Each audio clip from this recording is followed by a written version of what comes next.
ओम श्री परमात्मने नमः।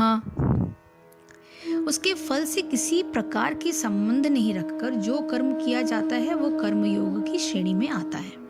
इस प्रकार से कर्म करने वाले को भगवान ने श्रेष्ठ कहा है। तो कर्मों के बाहरी त्याग को असंभव बताकर और यह बताकर कि कर्मयोग का आचरण करना मनुष्य के लिए कितना श्रेष्ठकर है, अब भगवान ये बताते हैं कि कर्तव्य कर्म क्यों किया जाए।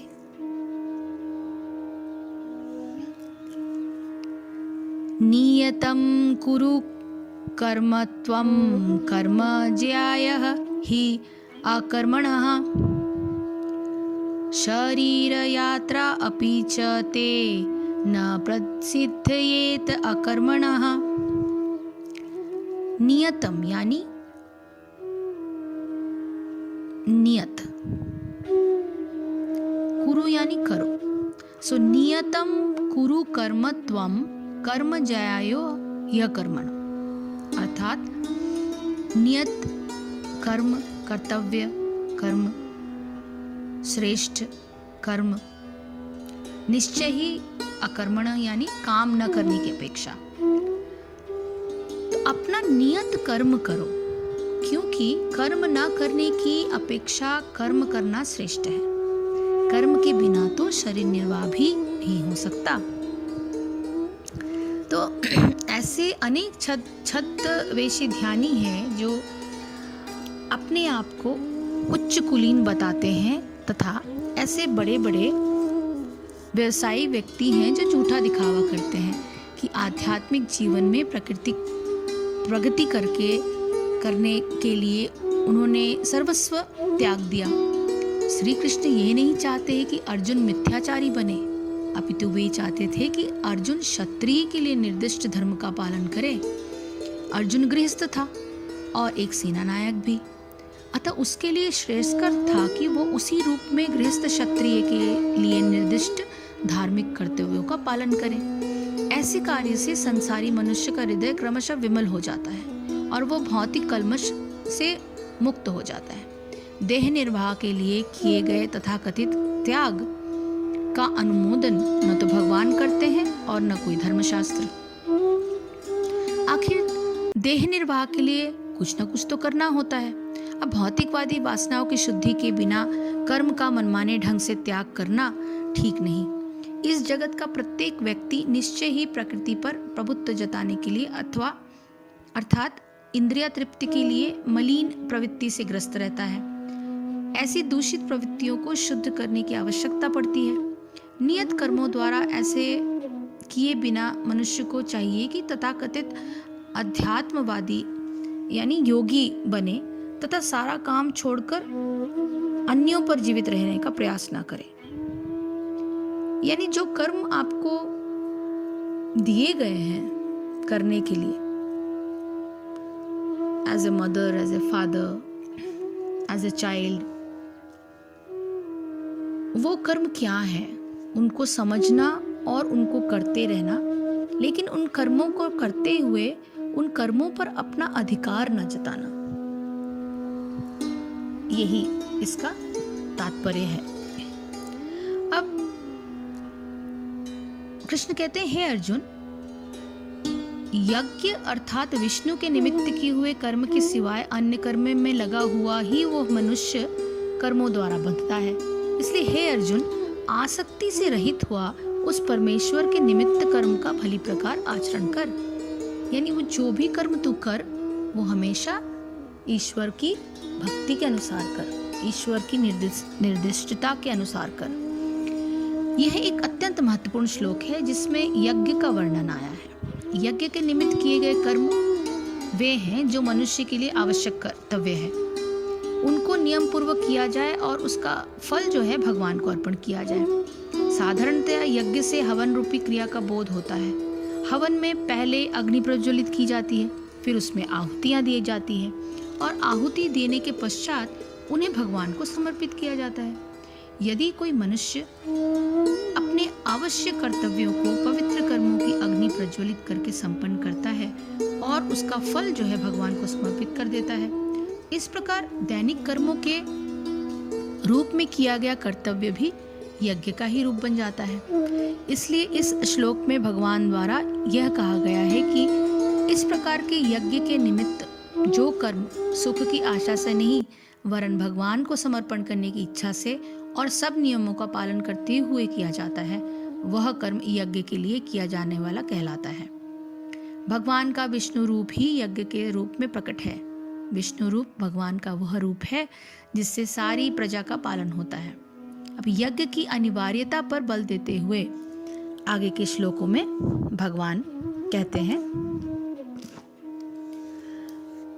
सह यज्ञा प्रज्ञाः सृष्टाः पुरा उवाच प्रजापतिः अनेन प्रसविष्यध्वम् एष वः अस्तु इष्टकामधुक्।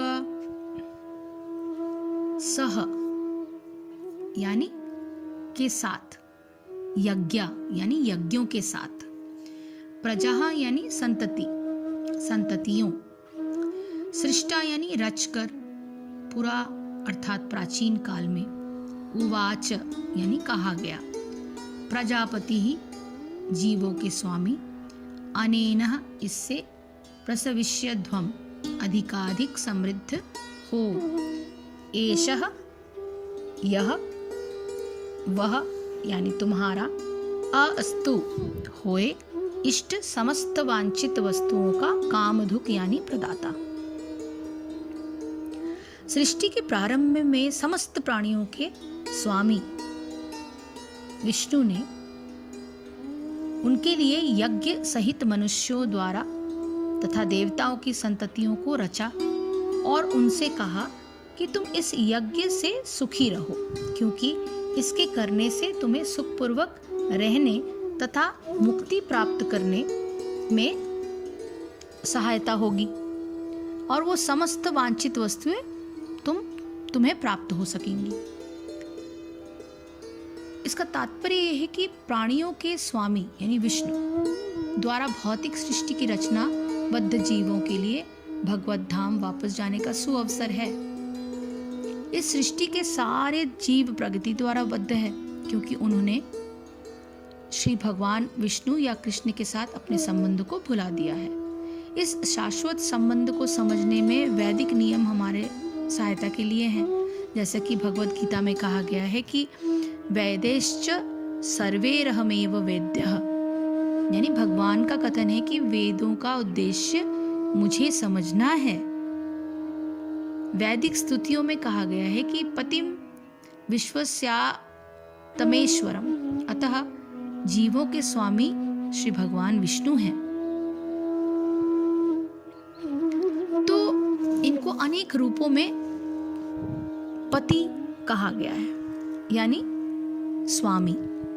प्रजापति तो भगवान विष्णु हैं और वे समस्त प्राणियों के, समस्त लोकों के तथा सुंदरता के स्वामी हैं और हर एक के त्राता हैं। भगवान ने इस भौतिक जगत को इसलिए रचा है कि बद्ध जीव ये सीख सके कि वे विष्णु को प्रसन्न करने के लिए किस प्रकार यज्ञ करें, जिससे वे इस जगत में चिंता रहित होकर सुखपूर्वक रह सकें तथा इस भौतिक देह का अंत होने पर भगवत धाम को जा सके। बद्ध जीव के लिए यह संपूर्ण कार्यक्रम है।